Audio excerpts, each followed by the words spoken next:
Okay, good morning sa inyo lahat. Okay, gusto ko lang malaman why are you here right now? For practice. Practice? So, you're from a school? Yes. Ano school? PMI. Okay. Sige. So, you're here para mag-practice. Rehearsal for what? For our minor subject. Minor subject. May I know kung anong subject yan? Proportion communication and appreciation. Okay. Sige. Meron lang akong gustong itanong sa inyo. Okay? Ang gusto ko itanong sa inyo, ano sa tingin nyo nangyayari sa isang tao pag namatay? No. Lang ko lang. Blanco lang? Hindi kayo naniniwala na merong pupuntahan? So, ano yung lugar na alam niyo na pupuntahan ng isang tao pag namatay? Heaven or hell? Oh, you mentioned heaven or hell. Okay, tatanong ko sa inyo. Pag namatay kayo, saan kaya kayo pupunta? Heaven or hell? Heaven? Bakit heaven? Kasi ano po,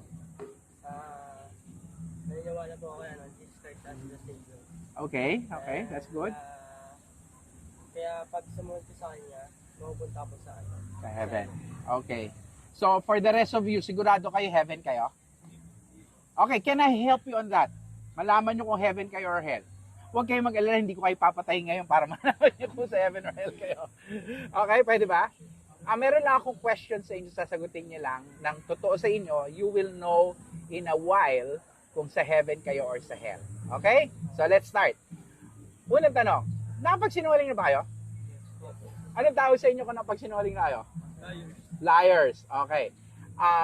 Nakapagnakaw na ba kayo kahit nang pinag-uusapan kasing liit na isang candy may-ari pa kapatid nyo? Anong tawag sa inyo kung nagawa nyo na yan? Pagnanakaw. Okay, kilala nyo si Jesus, right?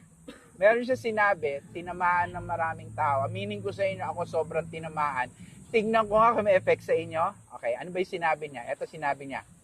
Tumingin pa lang daw tayo sa isang tao, pinagnasahan natin yung tao na yon, sa harapan daw ng Diyos, adultery na sa harapan niya yon. Okay? Hindi alam ng tao na tinignan mo siyang ganun, wala nga nangyari sa kanya. Pero ang sabi ni Jesus, dahil tumingin ka na may pagnanasa sa kanya, sa harapan ng Diyos, you've committed adultery. Kaya nyo bang sabihin na sa buong buhay ninyo, hindi nyo pa nagawang tumingin na may pagnanasa sa isang tao? Nagawa nyo na? Okay, ibig sabihin sa harapan ng Diyos, you have become adulterers, right? Okay. Alam nyo ba kung anong ginawa ko ngayon sa inyo? Ang ginawa ko, tinias ko kayo sa 10 Commandments ng Diyos. 3 lang yung nilabas ko, meron pang 7. Hindi ko nilalabas yung 7, pero doon na lang tayo sa 3. Paano kaya, wag naman mangyari ngayon, bigla kayo namatay, humarap kayo sa Diyos para hatulan niya, at ang pinagbasihan niya sa inyo, ng paghatol niya sa iyo, 10 utos niya. Ano ang hatol niya sa inyo? Innocent or guilty? Guilty. O, ito mas mabigat na tanong. Kung guilty ang magiging hatol niya sa inyo, saan niya kayo dapat dalhin? Langit o impyerno? Okay. Hindi ba malaking problema yon? Malaking problema yon dahil alam niyo, nandito si Jesus, dinescribe niya ang hell. Sabi niya, isang lugar na may apoy na hindi namamatay, mga uod na hindi namamatay, pag pumasok tayo doon, wala nang labasan kahit na kailan. Bakit ba hell? Kasi itong sinabi ni Apostle Paul sa Romans 6:23, ang bayad sa kasalanan, kamatayan. Meron akong mga taong sinabihan ng verse na yan, ang isip nila, ay okay lang pala. Pag namatay ako, tapos na eh. Wala na eh. Kaya lang problema, sinabi rin sa Revelation 21:8 na yung pagpunta sa impyerno, pangalawang kamatayan. So ito yon. Ang bayad sa kasalanan, kamatayan, ang pagpunta sa impyerno, pangalawang kamatayan, yun ang dahilan kung bakit tayo pupunta sa impyerno. At sana naintindihan natin lahat na naging mabuti naman ang Diyos sa atin. Like, sino nagbigay ng buhay sa atin? Ang Diyos. Okay? Sino nagbibigay ng mga pangailangan ninyo? Okay, sabihin nyo, magulang natin, pero buti na lang binigyan sila ng Diyos ng lakas ng buhay para mag-earn para sa atin. Kabutihan pa rin ng Diyos yun, right?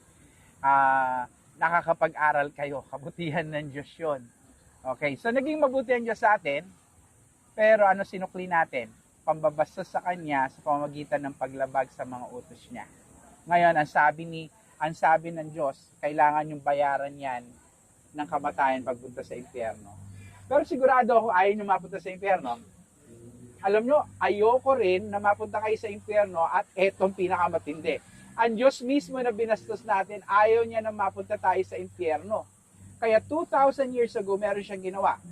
Si Jesus na Diyos, siya ang may likha ng lahat na nakikita natin, pati ng mga hindi natin nakikita, nagkatawang tao, nabuhay na katulad natin, pero ni minsan hindi gumawa ng kasalanan.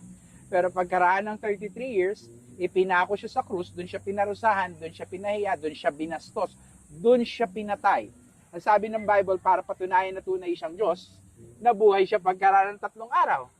Ito, ang tanong, bakit niya hinayaan mangyari sa kanya yun? Diyos siya na wala siyang kasalanan. Ito kasi yon. Ang bayad kasi sa kasalanan natin, kamatayan, ayaw niya na tayo magbayad, kaya ang ginawa niya, siya ang gumawa ng pambayad.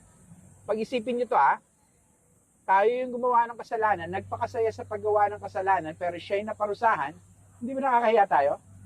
Pero isipin niyo rin to, tayo yung gumawa ng kasalanan, nagpakasaya sa paggawa ng kasalanan, pero bukal sa loob niyang binayaran niya, dapat sanang tayo magbayad. Ang tindi ng pag-ibig niya sa atin, right? Ito ang sitwasyon, may pambayad na sa kasalanan natin. Ano yun? Yung kamatayan ni Jesus. Ang tanong, paano mapupunta sa atin na yun na ang bayad sa kasalanan natin, hindi na natin kailangan magbayad pa sa sarili natin? Meron siyang hinihinging tugon doon sa sacrifice na ginawa niya.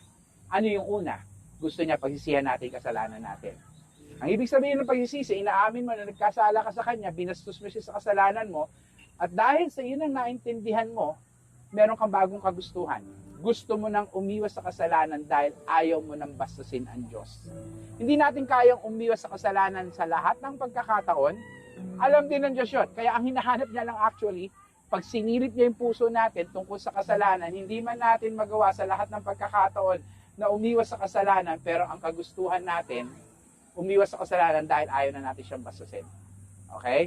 At ito ang pinaka-importanting gusto niya tugon. Gusto niya maniwala tayo, panampalatayanan natin, na tanging si Jesus lang ang makakapagligtas sa atin. Hindi ang religion, hindi ang mabubuting gawa. Bakit hindi pa pwede yun? Kasi hindi sinabi ng Bible na ang bayad sa kasalanan, religion o paggawa ng mabuti. Ang sinabi ng Bible, ang bayad sa kasalanan, kamatayan. Okay? So, sino lang makakatulong sa atin? Si Jesus lang, na Diyos na walang kasalanan na namatay para sa atin. Ang pangako ng Diyos, kung gagawin natin, magsisisi tayo sa kasalanan natin, pananampalatayanan natin na si Jesus ang mapagligtas sa atin, pakinggan niyo yung sinabi sa Bible, John 3:16. Sabi niya, sapagkat gano'n na lamang ang pag-ibig ng Diyos sa sanlibutan, tayo yung sanlibutan na yun, ibinigay niya ang kanya nag-iisang anak, si Jesus yun. Upang kung sino man sa kanya manampalataya, maniwala na siya lang makapagligtas sa atin, pagkatapos natin pag-isihan kasalanan natin, etong pangako, hindi na mapapahamak, ang ibig sabihin nun, hindi na parurusahan sa impyerno, kundi bibigyan ng buhay na walang hanggan sa langit. Ang alok sa atin ng Diyos, kung handa tayo magsisi sa kasalanan, manampalataya na si Jesus na makapagligtas sa atin, kapatawaran sa kasalanan, buhay sa langit, hindi sa impyerno. Huling tanong ko sa inyo, dito ako magtatapos, mahal niyo ba sarili ninyo? Kung tunay niyo mahal ang sarili niyo, sana naintindihan niyo itong oras na ito, may malaki kay problema. Ano yun? Dahil sa kasalanan natin dito sa banal at makapangyarihan Diyos na ito, pag bigla tayo namatay, dire-diretso tayo sa impyerno. Tayo mismo nakadiscover ngayon yan, pero pinaliwanag ko sa inyo kung anong naging solusyon. Namatay si Jesus at nabuhay para sa atin. At sinabi ko sa inyo kung anong hiningi niyang kapalit para yung kamatayan niya, yun ang bayad sa kasalanan natin. Pagsisisi sa kasalanan, pananampalataya na si Jesus na makapagligtas sa atin. Kung tunay niyo mahal ang sarili ninyo, hindi nyo hayaang matapos tong araw na tayo na hindi kayo tumatakbo sa Kanya, humingi ng tawad sa kasalanan, nagpapakita ng tunay na pagsisisi sa kasalanan, pananampalataya sa Kanya, dahil wala kayong kasigurudahan na bukas buhay pa kayo. Okay? Wala ko ibang hiningi sa inyo kundi pag-isipan nyo to. Okay? Dahil ito ang pinaka-importante na bagay na kailangan natin masigurado na pag namatay tayo, ang mga kasalanan natin ang patawad na at nasa natin na yung pangako ng Diyos na buhay sa heaven, hindi sa impyerno. Maraming salamat sa pakikinig. Okay? Thank you very much.